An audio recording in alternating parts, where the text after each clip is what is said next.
मनीषा एक समर्पित गृहिणी थी जो प्रतिदिन सुबह से शाम तक अपने परिवार के लिए निस्वार्थ भाव से कार्य करती थी।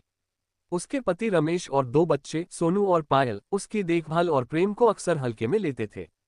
रमेश का व्यवहार विशेष रूप से कठोर था। वो मनीषा को बच्चों के सामने ताने मारता, जिससे बच्चों का भी मनीषा के प्रति व्यवहार अनादरपूर्ण हो गया था। मनीषा की दिनचर्या में सुबह जल्दी उठना, परिवार के लिए नाश्ता तैयार करना, बच्चों को स्कूल के लिए तैयार करना, घर की सफाई, दोपहर का भोजन बनाना, बाजार से सामान लाना, बच्चों की पढ़ाई में मदद करना, रात का खाना बनाना और फिर सबके सोने के बाद ही आराम करना शामिल था। ये चक्र प्रतिदिन बिना रुके चलता रहता था, लेकिन उसके इस अथक परिश्रम के बावजूद उसे कभी सराहना नहीं मिली।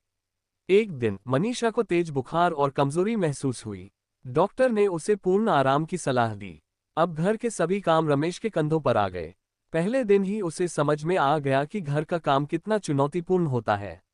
बच्चों को समय पर उठाना, नाश्ता बनाना, उन्हें स्कूल भेजना, फिर घर की सफाई, बाजार से सामान लाना, दोपहर का भोजन बनाना, बच्चों की पढ़ाई में मदद करना, रात का खाना बनाना, ये सब करते करते रमेश पूरी तरह थक गया। कुछ दिनों बाद रमेश ने महसूस किया कि मनीषा बिना किसी शिकायत के ये सब काम करती थी और उसने कभी उसकी मेहनत को सराहा नहीं। उसे अपनी गलती का एहसास हुआ और उसने मनीषा से माफी मांगी। बच्चों के सामने उसने स्वीकार किया कि माँ का सम्मान करना कितना आवश्यक है, क्योंकि माँ के बिना घर अधूरा है। बच्चों ने भी अपनी माँ के प्रति अपना व्यवहार सुधारा और उसे सम्मान देने लगे। इस घटना के बाद मनीषा के प्रति पूरे परिवार का दृष्टिकोण बदल गया। घर में अब प्रेम और सम्मान का वातावरण था और मनीषा की मुस्कान लौट आई थी।